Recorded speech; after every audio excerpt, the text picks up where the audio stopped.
Phùng Thiệu Phong đã công khai tuyên bố rằng anh và Triệu Lệ Dĩnh sẽ cho nhau cơ hội nối lại. Trong làng giải trí Hoa ngữ vốn đầy rẫy những câu chuyện tình yêu ngắn ngủi và thị phi, việc một cặp đôi từng chia tay công khai tuyên bố cho nhau cơ hội nối lại tình cảm thực sự hiếm hoi và gây chấn động. Chính vì thế, khi Phùng Thiệu Phong trong một buổi phỏng vấn truyền hình trực tiếp đã khẳng định tôi và Triệu Lệ Dĩnh sẽ cho nhau một cơ hội, cả mạng xã hội như bùng nổ. Đây không chỉ là một câu nói bình thường mà là lời tuyên bố được hàng triệu người hâm mộ chờ đợi suốt nhiều năm. Khoảnh khắc ấy diễn ra trong một chương trình giải trí nổi tiếng, nơi Phùng Thiệu Phong xuất hiện với vẻ ngoài chững chạc và phong độ như thường lệ. Khác với những lần giữ im lặng trước đây, lần này anh chủ động đề cập đến vấn đề tình cảm cá nhân một cách thẳng thắn. Khi MC đặt câu hỏi về mối quan hệ hiện tại giữa anh và Triệu Lệ Dĩnh, Phùng Thiệu Phong không né tránh, ánh mắt anh kiên định và giọng nói nhẹ nhàng nhưng dứt khoát. Thời gian qua, tôi đã suy nghĩ rất nhiều về những gì đã từng xảy ra giữa chúng tôi. Có những điều không thể quay ngược lại, nhưng có những cảm xúc thì chưa từng mất đi. Nếu có thể, tôi muốn cho cả hai chúng tôi một cơ hội để bắt đầu lại, dù chỉ là một bước nhỏ. Câu nói ấy vang lên khiến cả khán phòng như nín thở. Khán giả tại trường quay bùng nổ tiếng vỗ tay kéo dài, còn mạng xã hội bên ngoài thì nhanh chóng tràn ngập bình luận. Trong vài phút ngắn ngủi, từ khóa Phùng Thiệu Phong cho nhau một cơ hội leo thẳng lên top 1 tìm kiếm nóng. Tình cảm giữa Phùng Thiệu Phong và Triệu Lệ Dĩnh vốn đã trở thành một chương tình yêu được hàng triệu người theo dõi. Họ từng hợp tác trên phim trường, từng bí mật hẹn hò rồi kết hôn trong sự chúc phúc của công chúng, và cũng từng khiến người hâm mộ rơi nước mắt khi tuyên bố ly hôn. Dù đã đường ai nấy đi, nhưng cả hai chưa bao giờ đứt hẳn mối dây ràng buộc. Họ vẫn cùng chăm sóc con trai, nhiều lần xuất hiện trong cùng một sự kiện, và đặc biệt là những tương tác nhỏ, tinh tế nhưng đầy ấm áp.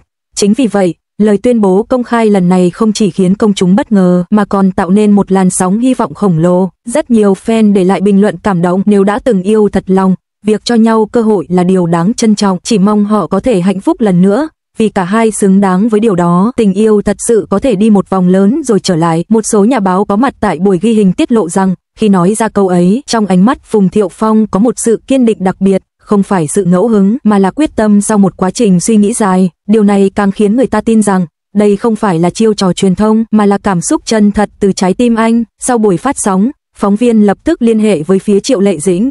Dù nữ diễn viên không trả lời trực tiếp, nhưng một người thân cận với cô tiết lộ rằng cô ấy biết về lời nói của Phùng Thiệu Phong và rất xúc động. Câu trả lời ngắn ngủi ấy đã đủ để cộng đồng mạng dậy sóng.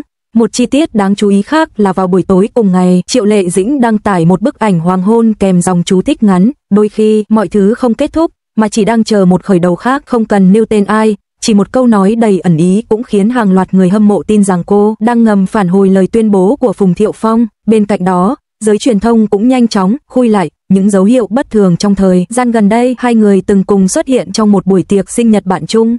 Một vài bức ảnh bị rò rỉ cho thấy họ đưa con trai đi chơi vào cuối tuần. Những bài đăng của hai bên trên mạng xã hội có thời gian trùng khớp một cách kỳ lạ. Tất cả những chi tiết này, cộng với lời tuyên bố của Phùng Thiệu Phong, khiến dư luận càng thêm tin rằng mối quan hệ của họ thực sự đang tiến gần đến một bước ngoặt mới. Phùng Thiệu Phong từng chia sẻ trong một cuộc phỏng vấn trước đây rằng, sau khi ly hôn, điều anh hối hận nhất là không đủ kiên nhẫn để lắng nghe và thấu hiểu đối phương. Khi ấy, cả hai đều bận rộn, áp lực từ công việc và dư luận khiến họ xa cách dần. Nhưng khoảng thời gian xa nhau cũng khiến anh nhận ra rằng những điều tưởng như bình thường ở bên nhau lại là thứ quý giá nhất. Có những cảm xúc không vì thời gian mà phai nhạt, nó chỉ ngủ yên ở một góc trái tim. Khi thời điểm thích hợp đến, nó sẽ tỉnh giấc, Phùng Thiệu Phong nói. Giới chuyên gia truyền thông nhận định, nếu hai người thực sự quyết định nối lại, đây có thể trở thành một trong những câu chuyện tái hợp gây chú ý nhất trong lịch sử showbiz Trung Quốc. Bởi lẽ, không chỉ là một cặp đôi nổi tiếng, họ còn là hình ảnh đại diện cho một mối tình từng được ngưỡng mộ, từng tan vỡ trong tiếc nuối và giờ có cơ hội viết tiếp. Nhiều người hâm mộ kỳ vọng, nếu họ thực sự quay lại, đây sẽ không còn là mối quan hệ ngập tràn áp lực như trước. Cả hai đều đã trưởng thành hơn, đã học cách lắng nghe và thấu hiểu. Quan trọng nhất, họ còn có một sợi dây gắn kết đặc biệt, chính là con trai chung, người luôn là cầu nối vô hình giúp họ giữ liên lạc, dù có cách xa. Một bài viết trên mạng xã hội ghi lại bình luận của một fan lâu năm: tình yêu thật sự không phải là không bao giờ rạn nứt, mà là sau tất cả, người bạn muốn nắm tay vẫn là người ấy. Nếu họ thật sự quay lại, đó sẽ là một cái kết đẹp như một bộ phim lãng mạn. Câu chuyện của Phùng Thiệu Phong và Triệu Lệ Dĩnh từng khiến nhiều người tiếc nuối. Nhưng giờ đây, khi nam diễn viên chủ động tuyên bố cho nhau một cơ hội, công chúng có lý do để tin rằng những gì đẹp đẽ vẫn có thể nở hoa một lần nữa. Không phải ai cũng có cơ hội sửa sai, và không phải ai cũng có dũng khí để bước lại bên nhau. Triệu Lệ Dĩnh hiện đang tập trung vào công việc, nhưng nhiều nguồn tin cho biết cô cũng có nhiều thay đổi trong quan điểm sống. Sau những năm tháng bận rộn và mạnh mẽ, giờ đây cô dường như cởi mở hơn với chuyện tình cảm.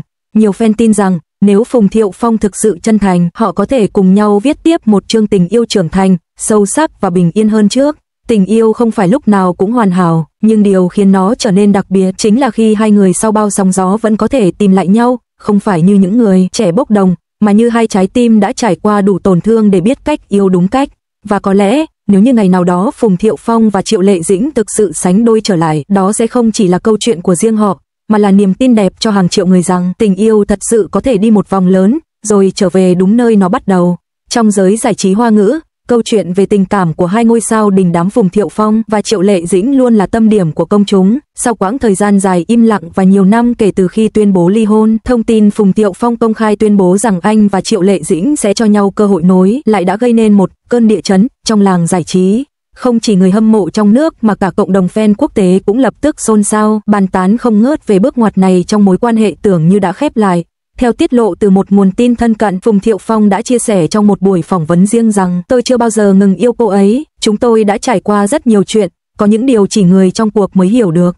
Có thể chúng tôi đã từng xa nhau, nhưng không có nghĩa là trái tim cũng ngừng hướng về nhau. Tôi muốn thử một lần nữa, vì cô ấy, vì con trai chúng tôi, và vì chính bản thân mình." Lời nói này đã khiến nhiều người xúc động, dù trước đây anh từng bị chỉ trích vì giữ im lặng trong suốt quá trình ly hôn. Nhưng giờ đây, việc dám công khai bày tỏ mong muốn hàn gắn đã khiến hình ảnh của anh trở nên mềm mại và chân thành hơn trong mắt công chúng. Phía Triệu Lệ Dĩnh không trả lời ngay lập tức, tuy nhiên, theo những người thân cận với nữ diễn viên, cô đã rất xúc động khi biết tin này. Trong một buổi livestream gần đây, khi được fan hỏi về chuyện tình cảm, cô chỉ khẽ mỉm cười và nói: "Mọi thứ đều trai chung là sợi dây kết nối mạnh mẽ khiến họ không thể thực sự rời xa." Một chi tiết khiến người hâm mộ đặc biệt xúc động là việc Phùng Thiệu Phong chủ động lên kế hoạch cho một buổi gặp riêng. Trong buổi gặp ấy, một số người còn lục lại những hình ảnh ngọt ngào ngày xưa, từ khoảnh khắc họ nắm tay nhau trên thảm đỏ, những ánh mắt đầy tình cảm trong hậu trường, cho đến những bức ảnh gia đình hạnh phúc khi con trai chào đời. Nhiều người nhận xét rằng, dù họ có tái hợp hay không, tình cảm giữa họ là thật và đáng trân trọng. Họ từng là một trong những cặp đôi đẹp nhất của làng giải trí Hoa ngữ, vừa có sự nghiệp rực rỡ, vừa có câu chuyện tình yêu như cổ tích. Cuộc hôn nhân tan vỡ từng khiến nhiều fan tiếc nuối, nhưng giờ đây, khi cánh cửa hy vọng mở ra, trái tim của công chúng lại một lần nữa thổn thức. Một nguồn tin từ ekip của Phùng Thiệu Phong còn tiết lộ rằng anh sẵn sàng thay đổi bản thân để trở thành một người đàn ông tốt hơn, không còn là người quá bận rộn với sự nghiệp mà là một người biết quan tâm và vun đắp cho gia đình. Điều này càng khiến người hâm mộ tin tưởng vào cơ hội hàn gắn của cặp đôi. Tình yêu không phải lúc nào cũng hoàn hảo, nhưng nếu cả hai thực sự còn thương nhau, việc cho nhau một cơ hội nữa không phải điều viển vông. Có thể họ đã được qua những năm tháng khó khăn, có thể đã có lúc lạc mất nhau, nhưng chính những điều đó khiến họ hiểu rõ giá trị của hạnh phúc. Câu chuyện về Phùng Thiệu Phong và Triệu Lệ Dĩnh không chỉ là câu chuyện của một cặp đôi nổi tiếng, mà còn là minh chứng rằng trong cuộc sống, khi trái tim còn hướng về nhau thì mọi điều đều có thể xảy ra. Dù kết quả sau này thế nào, khoảnh khắc anh công khai tuyên bố muốn nối lại đã đủ khiến công chúng tin rằng tình yêu giữa họ vẫn còn rất sâu đậm. Và biết đâu, trong tương lai không xa, hình ảnh một gia đình ba người hạnh phúc sẽ một lần nữa trở thành hiện thực, như một cái kết đẹp cho một chuyện tình từng khiến bao người rung động.